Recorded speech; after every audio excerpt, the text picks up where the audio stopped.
Hay una guerra brutal en el mundo del ajedrez. ¿Guerra en el mundo del ajedrez? Parece raro, ¿no? Uno se imagina la guerra en la inteligencia artificial, la guerra misma, la guerra política. Después guerras económicas, a lo mejor incluso hasta guerra en el fútbol. Sectores de muchísimo más poder, donde parece haber muchísimo más en juego, donde el temple del juego mismo tiene que ver con algo de la agresividad física. Pero en el imaginario colectivo el ajedrez es un juego pacífico, justamente es como la metáfora de una batalla en la que nadie se hace daño. ¿Qué es lo que ha pasado?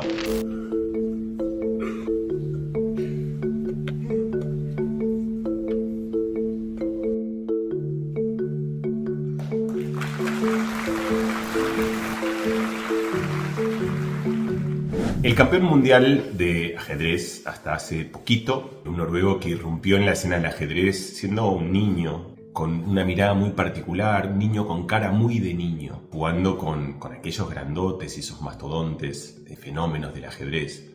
Y este niño era fenomenal. Lo que pasa con muchos prodigios es que a veces no progresan como uno espera, siempre son buenísimos, pero luego para que un prodigio sea realmente como un gran campeón del mundo, hacen falta otra cantidad de cosas.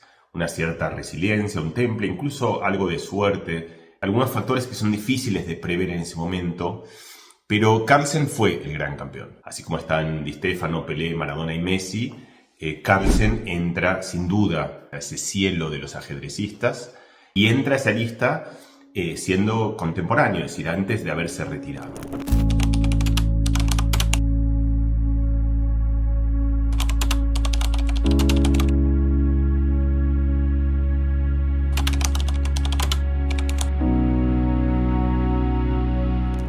Carlsen se hace campeón del mundo, le gana a Nand, la historia es larga, pero vuelve a ganar, le gana a Karyakin, le gana a Nepomniachtchi, le gana a Caruana. La cosa es que Carlsen se cansa de su propio éxito.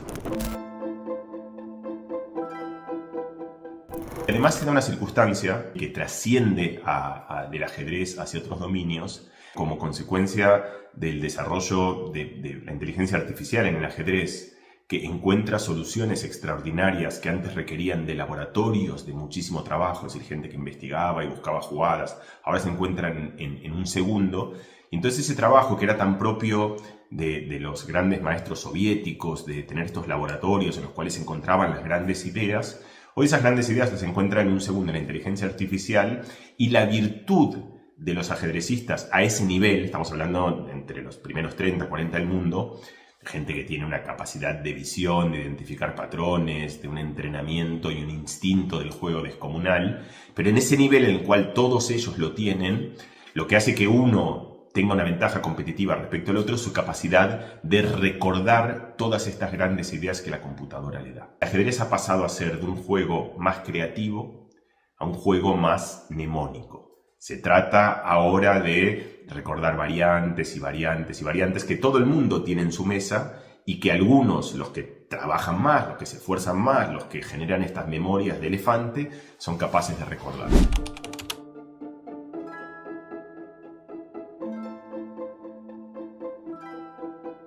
Ese trabajo es gratificante si uno tiene una especie de motivación fabulosa dentro por ser campeón, por ganar, por llegar cada vez más lejos, pero hay un momento en el cual se vuelve un poco frustrante para todo el mundo el seguir mejorando, porque uno tiene que hacer esfuerzos bestiales, gigantes, para mejorar muy poco.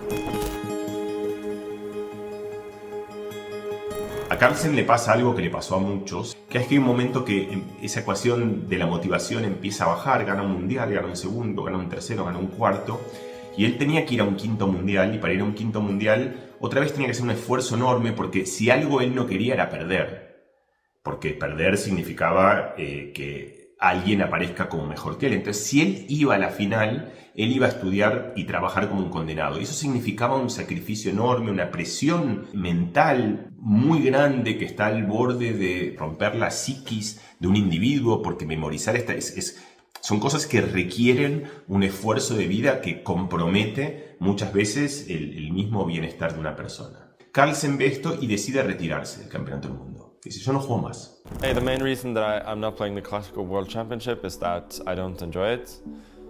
It's as simple as, it's as simple as that.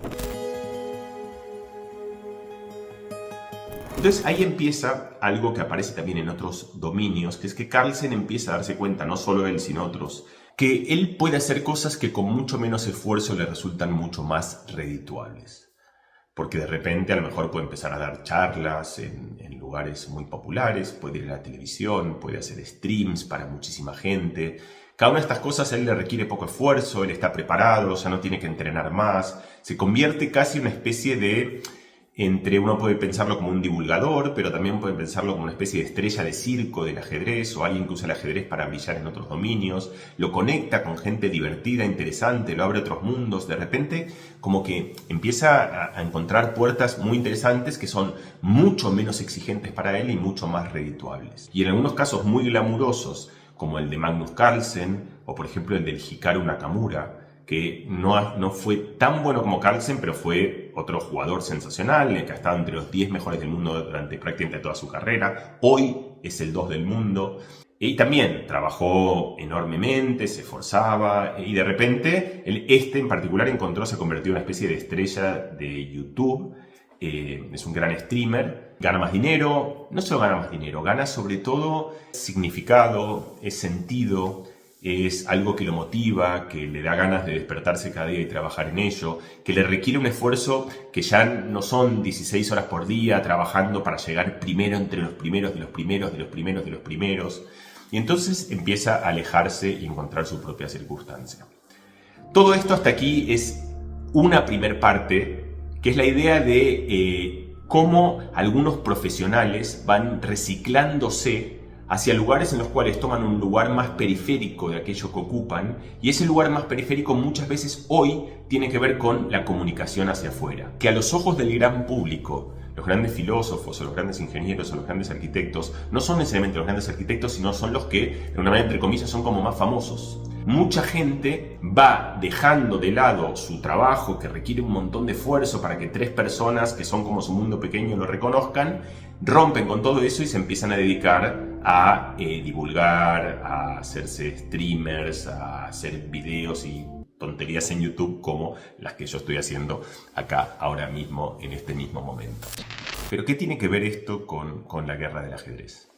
Bueno, resulta que Carlsen, en esta retirada de irse del campeonato del mundo, empieza a alejarse del organismo que es el organismo que coordina el ajedrez en el mundo. Sería como la FIFA, es al fútbol.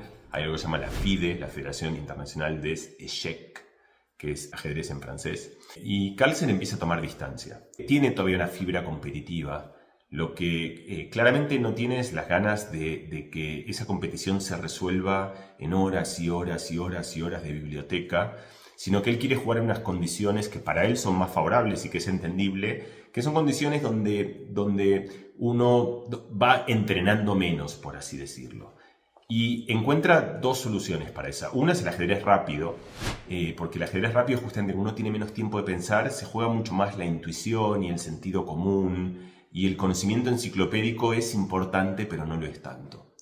Y lo segundo que le interesa es algo que se llamaba antes el ajedrez de Fischer.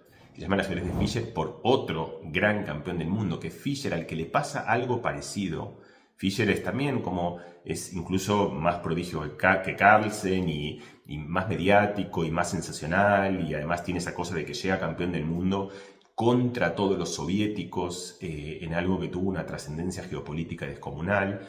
Gana ese campeonato del mundo contra Boris Spassky, y cuando lo gana se vuelve loco. Y de hecho, en términos prácticos, nunca más vuelve a jugar al ajedrez. Juega alguna vez, otra, pero empieza con una especie de paranoia descomunal, en la que siente que le están robando todo el tiempo, delirios, se vuelve loco básicamente. Y parte de su locura rompe con el ajedrez y también con la misma idea de sentir que había llegado a este lugar en el que para seguir ganando migajas había que trabajar descomunalmente. Él plantea otra forma de ajedrez que se llama ajedrez Fischer. Básicamente es como un ajedrez en el cual las piezas, los peones están en la segunda fila y todas las piezas se mezclan al azar. Y cada vez que uno juega están en otra disposición. Esto le da una frescura, lo hace como mucho más complicado, y lo es, pero al mismo tiempo impide que una persona se prepare para todo eso. Y entonces de alguna manera lo que hace es una especie de partido de fútbol en el cual uno dice, no vale correr mucho, no vale entrenarse demasiado. Y entonces, ¿quién gana? El más habilidoso. Y no lo convertimos en una batalla de entrenamiento, de trabajo descomunal para superarse. Entonces pueden jugar en un terreno que es un terreno muy amable, en el cual compiten y los que tienen más talento ganan. A Fischer se le ocurre esto, el ajedrez Fischer Random queda un poco colgado, no pasa demasiado. Cuando vuelve Carlsen, y un poco en una mezcla de dos cosas, la primera es la explosión del ajedrez online, que explota realmente, sobre todo en la pandemia, pero después y con la serie Gambito de Dama se vuelve algo como muy popular. Chess.com, que es la empresa más grande donde se juega ajedrez y donde se distribuye ajedrez, es una de las redes sociales más grandes del mundo, gigante, o sea, es un gigante descomunal porque está plagado y repleto de gente que juega al ajedrez. Gente que juega muy bien, gente que juega más o menos, gente que juega muy mal. No importa, todos juegan y todos contribuyen a este negocio. En última instancia descomunal, que además de un juego es un negocio descomunal. A Carlsen le interesa el ajedrez el que se llama el Fischer Random. Le interesa por lo mismo que le interesaba a Fischer, porque le permite competir en condiciones que para él son mucho más favorables. El ajedrez, como muchos deportes, es muy difícil para la gente poder vivir de él, es decir, vivir compitiendo ajedrez, como es difícil para una persona vivir compitiendo de natación o de gimnasia rítmica. Los deportes que permiten que una buena cantidad de gente compita profesionalmente haciendo lo que hace son muy pocos. En medio de esta situación en la cual hay una especie, entre comillas, de clase media del ajedrez con una vida muy complicada, hay una pequeña elite que de repente tiene una situación muy privilegiada y aparece el Fischer Random Chess y que finalmente encuentra este nombre efectista que es el Freestyle Chess, ¿no? Una especie de rap en el cual es un ajedrez, pero libre. Y esa libertad justamente hace que uno saque como el talento interno sin tener que ir preparándose para un montón de cosas. Las cosas siguen y en un momento empieza a haber un poco de aspereza. ¿Y cuál es la aspereza? Que es por eso, y acá es donde es la guerra. El conflicto esencial es el conflicto entre un grupo de gente que son Carlsen, Nakamura, gente que tiene mucho poder dentro del ajedrez, gente que quiere utilizar ese poder dentro del ajedrez y que además por supuesto, le encanta el ajedrez, pero que no quieren seguir con ese trabajo tan laborioso de seguir entrenándose para competir con una cantidad de jóvenes que están viniendo a toda velocidad y que los van a pasar. Empiezan a haber cada vez más asperezas, unas asperezas esencialmente de poder, ¿no? Porque Carlsen tiene un poder enorme dentro del ajedrez, la FIDE, que es el organismo que regula todos los torneos del ajedrez y que por eso genera dinero, porque es una especie, es como la FIFA, digamos, es que la FIFA tiene el control del Mundial, o el COI, el Comité Olímpico Internacional, que tiene el control de las Olimpiadas y que de alguna manera hereda un largo linaje que le atribuye a poder organizar una fiesta del deporte. La FIDA tiene esto y de repente Carlsen dice, bueno, ¿sabes qué? La fiesta del deporte la quiero hacer yo y la quiero hacer a mi manera y como a mí me gusta y la hago. Pero eso choca porque la FIDE es la FIDE porque justamente se ha defendido de unos y otros, que esto por supuesto no es la primera vez, que han intentado escindirse para armar su propio nicho. El mismísimo Kasparov lo hizo. Kasparov en alguna pelea que era económica y que era política, se fue de la FIDE, armó su propio campeonato del mundo, lo jugó con Nigel Short, se fueron algunos grandes maestros, él se proclamó campeón del mundo, un momento en el cual habían dos campeones del mundo, uno de lo que se llamaba la PSA, que era el del Kasparov, y otro que era de la FIDE, y en algún momento todo eso se resolvió y volvió a converger y las cosas se ordenaron. Ahora esto ha eclosionado de una manera que es un poco más fuerte, donde más tiene una idiosincrasia propia, que es que no solo está en juego quién maneja el título del ajedrez, es decir, quién tiene la potestad para decir quién es el campeón, sino que además se está disputando qué tipo de ajedrez se juega. Todo esto está ahí en una situación donde hay dos cosas más. El ajedrez tradicional fue un deporte de la Unión Soviética y ruso, y quien maneja hoy el ajedrez es una empresa que se llama Chess.com, que es una empresa americana, que tiene además en una relación de colaboración, digamos, a los streamers más importantes, que son por supuesto Nakamura, Gotham Chess, las hermanas Botés, un montón de streamers del ajedrez, y estos tienen una especie de monopolio del ajedrez al mundo que compite con un monopolio que es el de la FIDE, cuyo presidente además era un presidente ruso. Y entonces hay una batalla indefectible entre Estados Unidos y Rusia por un lado.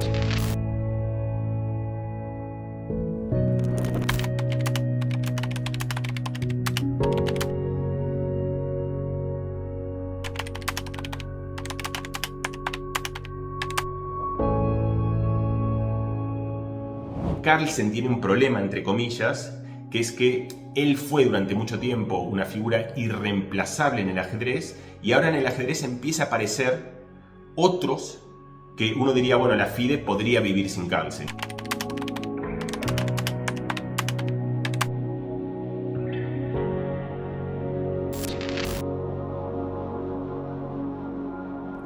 Resulta que uno de los torneos que organiza la FIDE es el Campeonato del Mundo de Partidas Rápidas y Blitz. Las rápidas duran unos 10-15 minutos, las de Blitz duran entre 3 y 5 minutos.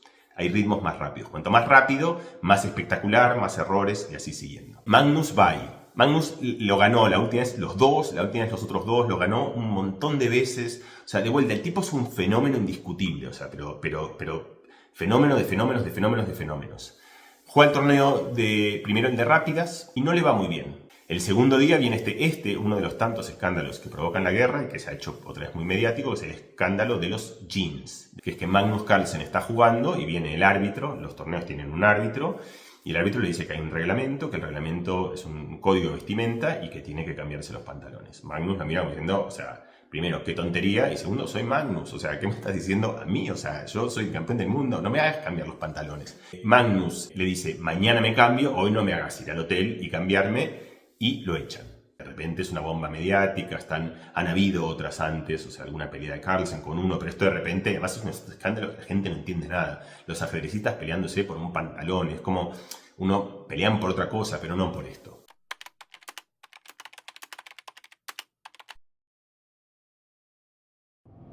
Magnus se pone muy caprichoso, es lo que dice Anand, es lo que dicen muchos, y en particular el ejemplo más claro de esto, es algo que genera mucho ruido, es cuando, segundo colapso de que claramente ahí están cayendo bombas, en el torneo de Blitz, Magnus lo está ganando, llega a la final, juega la final contra Nepomniachtchi. Magnus gana los dos primeros partidos, algo así como 4. Nepomniachtchi tiene una situación que es casi imposible, como que tiene que ganarle 2 partidos seguidos al mejor del mundo, que no pierde casi nunca. Le gana uno, le gana otro. ¡Pum! Empatan. Van a desempate, juegan, desempate, juegan un poco. El ajedrez tiene muchos sistemas de desempate. Este era uno que seguían un poco hasta que alguno ganaba, como penales. Que pueden patear y si uno erra, otro erra, mete. No hay un sistema que en un momento en tiras una moneda. Siguen. Hay un momento donde naturalmente se desempata. Y en un momento Magnus le propone a Nepomniachtchi algo insólito y sin precedentes en el ajedrez, y que es compartamos el título.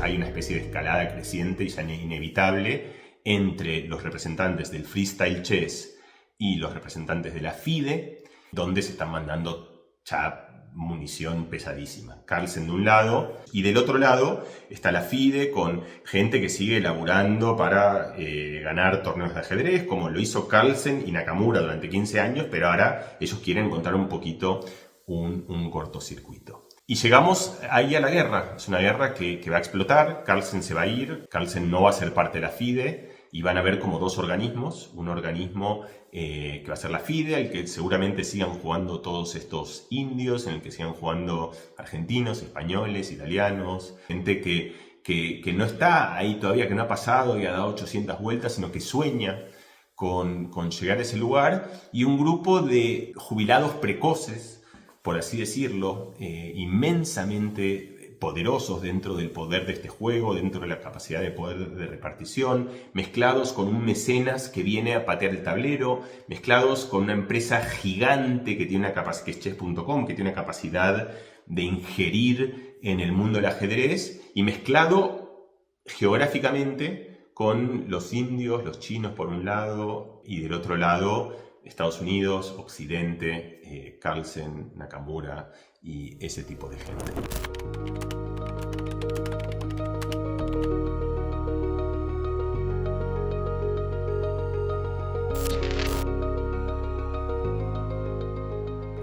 Hay quien es un poco más clásico y más reacio a este tipo de inventos, y hay quien, y sobre todo desde distintas motivaciones, tiene una capacidad para patear el tablero y para que sus propuestas descabelladas, sensatas, raras, un poco más, un poco menos, tomen ímpetu y se conviertan en realidad. Yo creo que veremos pronto dos mundos del ajedrez en paralelo, uno que se va a parecer más al ajedrez clásico, otro que muy probablemente se va a encarnar en esta versión del ajedrez titulada Freestyle, uno que tiene la fuerza de la historia, de todos los campeones del mundo, y otro que tiene la frescura, que justamente tiene la ventaja de no tener nada de eso, y que arranca de cero, y esa es parte de su entusiasmo, y que tiene una corporación descomunal, de una sociedad de emprendedores financieros y de ajedrecistas que le van a dar un ímpetu muy grande. Esta es la guerra del ajedrez, una guerra de jeans, de finales arreglados, de trampas que no hablamos, de un tipo de ajedrez y del otro, de poderes, de estudio, de sufrimiento, de la aparición de la inteligencia artificial. Podemos, creo, muy simplemente agarrar todos estos ingredientes que son más o menos los mismos y llevarlos a muchos otros lugares para entender más o menos qué es lo que está pasando en estos días.